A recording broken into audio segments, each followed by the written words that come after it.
All right, buckle up, buttercups, because we're about to dive headfirst into the shadowy, spooky underbelly of Canada.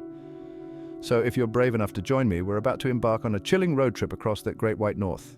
Get ready to crank up the heat because things are about to get bone-chilling. Let's get spooked. First stop, we find ourselves in the heart of the Canadian Rockies, staring up at the Fairmont Banff Springs Hotel. Now, this isn't your average roadside motel. This place is fancy. We're talking chandeliers, sprawling mountain views, and enough ghost stories to make you want to sleep with the lights on. The most famous ghost is the bride. Legend has it she tripped on her wedding dress, tumbled down the stairs, and, well, let's just say it wasn't a happy ending. Now, she supposedly roams the halls in her wedding gown, looking for her lost groom. But hey, maybe she just wants someone to help her bustle that dress, you know? It's probably a two-person job. Or maybe she's throwing a spectral tantrum about the wedding photographer. Who knows, ghosts are picky. Either way, if you see a spectral bride wandering around looking lost, maybe just point her towards the nearest open bar. All right, next up on our haunted Canadian road trip is the Craigellachie Hotel, another historic gem nestled in the heart of Banff National Park. Now this place, let me tell you, it's got history. And where there's history, you know what there is? That's right, ghosts. The Craigellachie is rumoured to be haunted by a whole cast of spectral characters, but the most famous is little Emily. Now, Emily's story is a bit of a tearjerker. She was a young girl who, according to legend, died tragically in the hotel many years ago. Now, some say she fell down a flight of stairs, others say she wandered off and got lost. Whatever happened, poor Emily's spirit is said to still linger in the halls, forever frozen in time. I mean, talk about a bummer. Imagine being a ghost kid stuck in a hotel for eternity. At least there's probably a decent continental breakfast. All right, ghost enthusiasts and skeptics alike, buckle up because we're headed to the Fairmont Chateau Lake Louise. This isn't just any ordinary hotel, it's a place where the past and present collide in the most eerie and fascinating ways. Nestled in the heart of the Canadian Rockies, this place is like a postcard come to life. The majestic mountains, the crystal clear waters of Lake Louise, and the lush greenery create a scene so picturesque it almost feels unreal. But don't let the stunning scenery fool you, because behind the beauty lies a chilling tale. As the sun sets and twilight envelops the chateau, the atmosphere shifts and the air grows thick with mystery and suspense. You see, this grand hotel overlooks the pristine Lake Louise, a body of water that holds secrets as deep as its icy depths. The lake's serene surface belies the dark stories that have been whispered through the corridors of the chateau for decades. And according to local lore, it's also home to a restless spirit. This isn't just any ghost story, it's a tale that has been passed down through generations, each retelling adding a new layer of intrigue and fear. They say a young woman, full of life and probably bad decisions, met an untimely end in the lake's icy depths. Her story is one of tragedy and mystery, a life cut short under circumstances that remain unclear to this day. Now her spirit is said to roam the halls of the chateau. Guests and staff alike have reported seeing a ghostly figure wandering the corridors, her presence felt even when she isn't seen. Some say she's searching for something lost in the water, a piece of her past that she can't let go of. Perhaps it's a cherished memento, or maybe something more intangible like a lost love or a broken dream. Maybe her car keys or a decent Wi-Fi signal. While some accounts are tinged with humor, the underlying sense of unease is palpable. The idea of a spirit trapped in a perpetual search is both haunting and heartbreaking. Others believe she's just trying to dry off after an extended dip in the lake. This theory, though light-hearted, doesn't diminish the eerie feeling that accompanies sightings of the wet, ghostly figure. Whatever the reason, guests have reported feeling a sudden chill, a bone-deep cold that seems to come out of nowhere. It's as if the temperature drops several degrees in an instant, leaving them shivering and unsettled, like someone just walked over their grave. The sensation is often described as a cold, clammy touch, a fleeting brush with the supernatural that leaves a lasting impression, or maybe it's just the AC. Of course, skeptics are quick to attribute these experiences to natural causes, but those who have felt the chill know there's something more to it. Either way, if you're ever staying at the Fairmont Chateau Lake Louise and feel a cold spot, it's worth considering the possibility that you might not be alone. The hotel's rich history and the many stories of ghostly encounters make it a hotspot for paranormal activity. It might not just be the altitude, The high elevation of the Rockies can certainly cause temperature fluctuations, but the experiences reported by guests go beyond simple environmental explanations. It could be the ghostly resident, still dripping wet and probably a little grumpy about the whole drowning incident. Her presence is a reminder of the hotel's haunted past, a spectral echo of a life tragically cut short. But the ghostly encounters don't end there. The dining room, with its elegant setup and breathtaking views, has its own share of eerie tales. Guests have reported seeing shadowy figures out of the corner of their eyes, only for them to vanish when looked at directly. Some say they feel a presence watching them as they dine, an unseen observer that adds an extra layer of tension to their meal. The clinking of silverware and the murmur of conversation are sometimes interrupted by unexplained noises, like the faint whisper of a voice or the soft rustle of fabric. The grand ballroom, too, has its own ghostly lore. This opulent space, with its high ceilings and sparkling chandeliers, has been the site of many a spectral sighting. Guests have reported seeing figures in old-fashioned attire, dancing to music that only they can hear. These ghostly dancers seem to be reliving a moment from the past, a time when the ballroom was filled with laughter and music. The sight of these apparitions moving gracefully across the floor is both beautiful and unsettling. Even the spa, a place meant for relaxation and rejuvenation, isn't immune to the hotel's haunted reputation. Some guests have reported feeling an inexplicable sense of unease while getting a massage or soaking in the hot tub. It's as if the tranquility of the spa is disrupted by an unseen force, a lingering presence that refuses to be ignored. The contrast between the serene setting and the unsettling sensations only adds to the mystery. The library, with its cozy atmosphere and shelves lined with books, is another hotspot for paranormal activity. Guests have reported books falling off the shelves for no apparent reason, and some have even claimed to hear the faint sound of pages turning when no one is there. The idea of a ghostly reader perusing the hotel's collection in the dead of night is both fascinating and eerie. It's as if the spirit is searching for something within the pages, a clue to their past or a way to move on. As night falls and the hotel is bathed in moonlight, the sense of mystery deepens, the shadows grow longer and the air is filled with a palpable sense of anticipation. It's in these quiet, still moments that the hotel's haunted history feels most alive. The sight of a ghostly figure standing outside the hotel, silhouetted against the night sky, is a chilling reminder of the stories that have been told and retold over the years. Whether you're a believer or a skeptic, there's no denying the allure of a place with such a rich and mysterious past.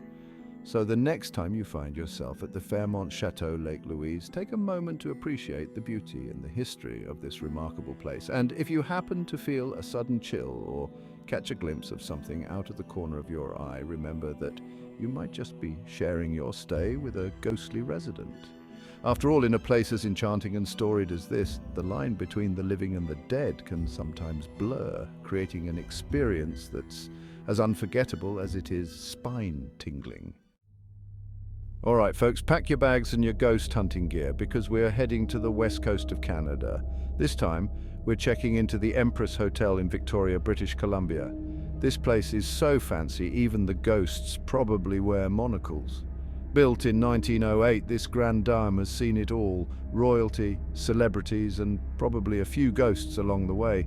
They say the Empress is so haunted it makes a Scooby-Doo episode look like a tea party. We're talking unexplained noises, cold spots, and even full-on apparitions. Now, I'm not one to judge a ghost's taste in real estate, but if I were a restless spirit, I could think of worse places to haunt than a luxurious hotel overlooking the harbor. Think about it: room service, a killer view, and the constant hustle and bustle of guests to observe. It's like a never-ending people-watching party for the dearly departed. So let's grab our EMF readers and dive into the spooky stories that make the Empress Hotel a paranormal paradise. All right, ghost hunters and history buffs, we're trading in the luxurious hotels for a castle this time. That's right, a castle. Nestled in the heart of Toronto, Canada, stands Capsule, a majestic mansion that looks like it was plucked straight out of a fairy tale. Built in the early 1900s by Sir Henry Pellet, a guy who clearly wasn't afraid of a little extravagance, Capsule has its all-secret passageways, a 10,000-book library, and of course a few resident ghosts, because, What's a good castle without a few restless spirits lurking about? Now imagine this, you're wandering through the dimly lit halls, admiring the antique furniture and priceless artwork, when suddenly you feel a cold spot. You turn around and BAM! There's a ghostly figure in a top hat giving you the side eye. That's the kind of spooky experience we're talking about at Casa Loma. So let's grab our flashlights and our courage as we explore the ghostly tales of this Canadian castle. All right, ghost hunters, buckle up. We're heading to Fort Henry in Kingston, Ontario. This place is like the ultimate haunted house for history buffs and ghost enthusiasts alike. I mean, come on, a fort, it's practically begging to be haunted. This fort has seen it all: battles, imprisonment, even executions. You know, there's some residual energy hanging around from all that. People don't just disappear, you know, their energy, their essence sticks around, like what happens when you microwave popcorn and don't open the door all the way. It lingers. And trust me, the ghosts at Fort Henry aren't shy. We're talking full-on apparitions, disembodied voices, the works. I'm talking about footsteps echoing through empty corridors, doors slamming shut on their own, and the feeling of being watched from the shadows. So grab your flashlights and EMF readers, because we're about to dive headfirst into the haunted history of Fort Henry. Just try not to get possessed by a Revolutionary War soldier, all right? Those guys were not known for their chill vibes. All right, forget haunted hotels and spooky forts. We're diving into the truly terrifying poltergeist activity. And trust me, folks, this isn't your Casper the Friendly Ghost situation. This is full-on, objects flying across the room, disembodied voices whispering threats kind of stuff. We're talking about the Dag poltergeist, a case so unnerving, it's practically the Canadian equivalent of the Amityville Horror. This all went down in Shawville, Quebec, a seemingly normal town with an extraordinary secret. And let me tell you, this isn't your grandma's ghost story. Imagine this, you're just trying to enjoy your dinner, maybe watching some bad reality TV, when suddenly the lights start flickering, then BAM! A picture flies off the wall and shatters against the opposite side of the room. You brush it off, tell yourself it's just the wind or something.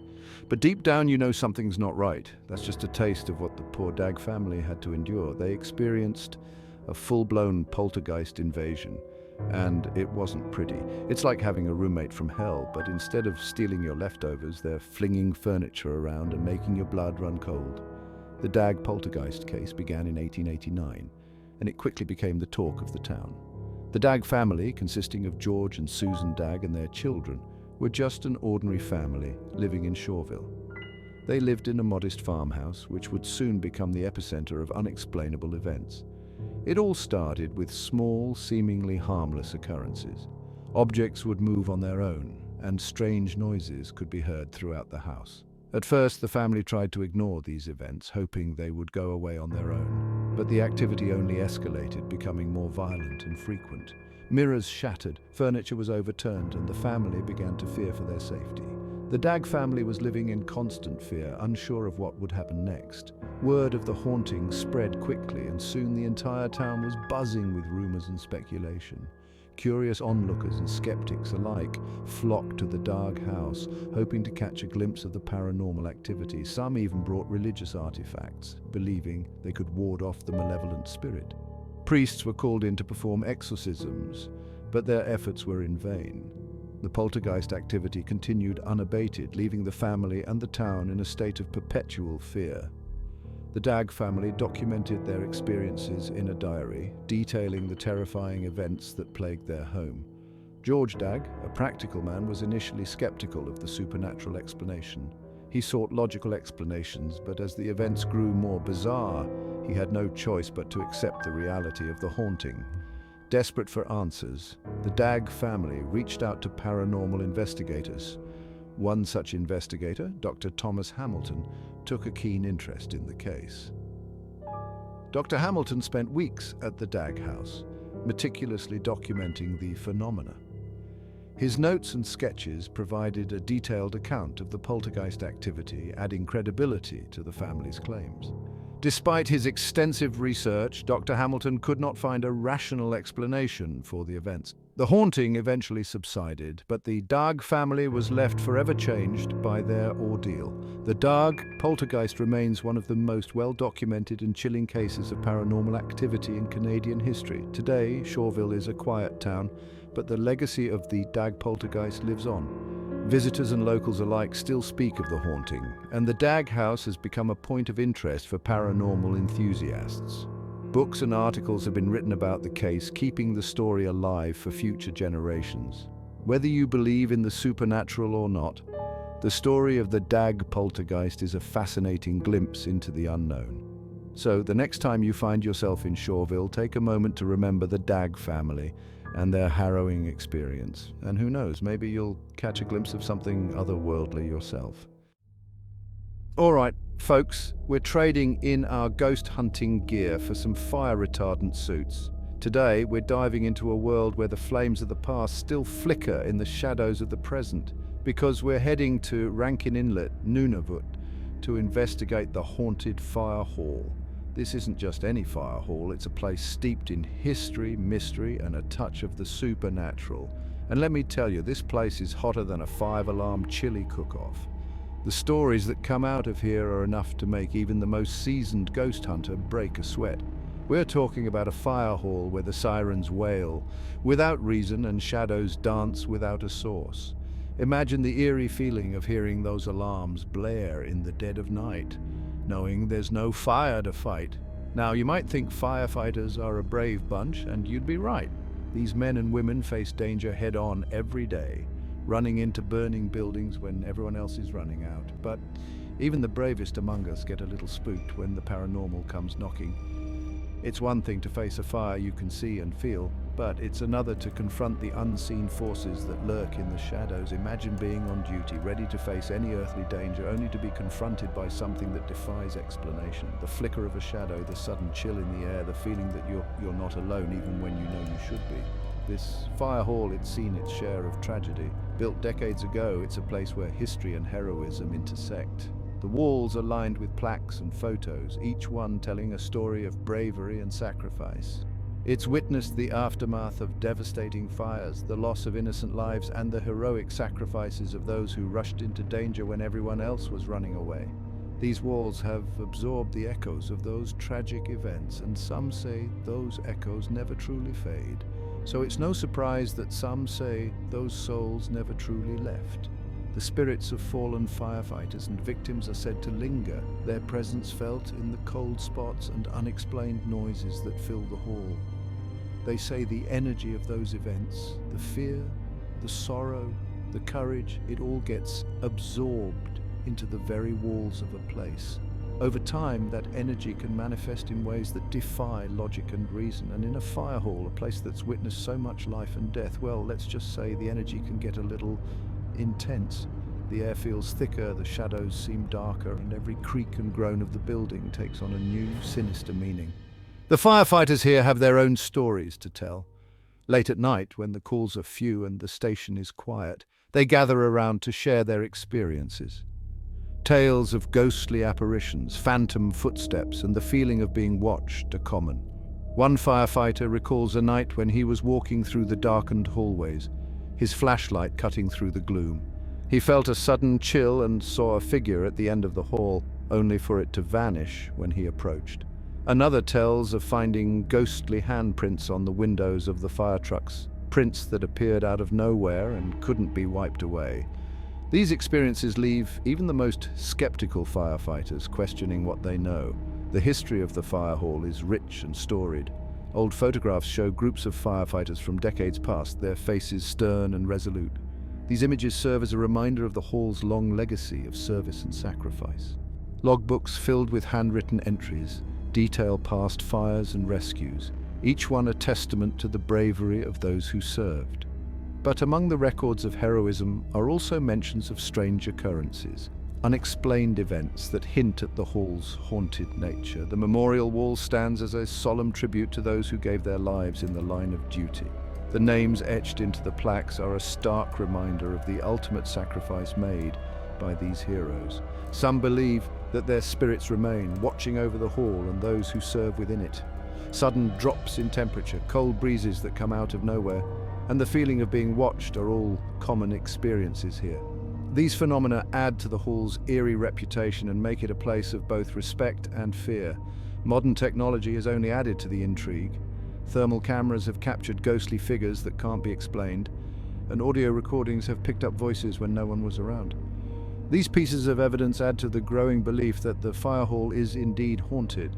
Paranormal investigators have been called in to explore the hall's mysteries. Using an array of equipment, they seek to uncover the truth behind the strange occurrences. Their findings often leave more questions than answers, but they add to the hall's mystique. Looking out the windows at night, some firefighters have reported seeing ghostly figures reflected back at them. These sightings are fleeting, but they leave a lasting impression on those who witness them. Sitting alone in a dark room, the feeling of being watched can be overwhelming. Shadows seem to move on their own, and the silence is often broken by unexplained noises. It's a place where the line between the living and the dead feels thin. Despite the fear, there's also a deep sense of reverence. Lighting a candle in memory of fallen comrades, the flickering flame serves as a reminder of the lives lost and the spirits that may still linger. As dawn breaks and the first light of day filters through the windows, the fire hall takes on a different feel. The shadows recede and the eerie atmosphere gives way to a sense of calm. But the stories and the experiences remain, a testament to the hall's haunted history. The firefighters prepare for another day, their faces showing determination and resolve. They know that they are part of a long tradition of bravery and service, and they carry the legacy of those who came before them. Looking at a photo of a fallen comrade, there's a sense of connection to the past. The stories of heroism and sacrifice are not just history, they are a living part of the fire hall's identity. Walking out of the fire hall, the sun rising in the background, there's a sense of hope and renewal. The haunted history of the hall is a reminder of the courage and resilience of those who serve, and it adds a unique dimension to their daily lives. The camaraderie among the firefighters is strong. They support each other through the challenges of their job, and they share a bond that is strengthened by their shared experiences, both earthly and otherworldly. Looking back at the fire hall, there's a sense of determination in their eyes. They know that they are part of something bigger, a legacy of bravery and service that transcends the boundaries of life and death. And as they answer the call of the unknown, they do so with courage and respect for the spirits that may still walk those hallowed halls. All right, ghost enthusiasts, buckle up because we're headed to Fort Edmonton Park in Alberta, Canada. Nestled amongst the reconstructed streets and historic buildings is the Firkins House. Now, this isn't your average dusty old museum piece. Oh no, this place is rumored to be crawling with more than just cobwebs. Built back in 1912, the Firkins House was a happening spot, I guess. It was a time before Netflix and chill, so people actually talked to each other. Wild, right? But behind the charming facade, whispers of strange and unsettling events have lingered for decades. Some say the house is haunted by the ghost of a young girl who met an untimely end. Details are, as always, a bit murky, but it seems this spectral child isn't into haunting hotspots or tourist traps. Instead, she spends her afterlife playing the most high-stakes game of hide-and-seek imaginable. And trust me, you don't want to be it in this game. All right, folks, bundle up and grab your thermal underwear because we're heading north, way north, to the icy wilds of Canada's Northwest Territories. And no, we're not here for a polar bear picnic. We're diving into the murky depths of the Mackenzie River, a place where legend says the spirits of the past still roam free. The Mackenzie River, for those of you who slept through geography class, is the longest river system in Canada. It winds its way through some of the most remote and unforgiving landscapes imaginable. It's beautiful, sure, but it's also the kind of place that could swallow you whole and leave no trace. For centuries, this river has been a lifeline for Indigenous communities and intrepid fur traders, but it's also been the setting for countless stories of strange encounters and unexplained phenomena, and one of the most enduring legends is that of the Mackenzie River ghost. Well, there you have it, folks. A whirlwind tour of some of Canada's most haunted hotspots. From ghostly brides and mischievous poltergeists to phantom fur traders and spectral children playing hide-and-seek, Canada's got it all. If you're looking for a good scare or just a unique travel experience, be sure to add these spooky spots to your bucket list. But be warned, you might just encounter more than you bargained for. Remember, we're just scratching the surface here. Canada's a big place full of dark corners and creepy tales just waiting to be uncovered. So keep your eyes peeled, your ears open, and your skepticism well, maybe keep a little bit of skepticism handy. You never know what might be lurking just around the corner. Until next time, stay spooky.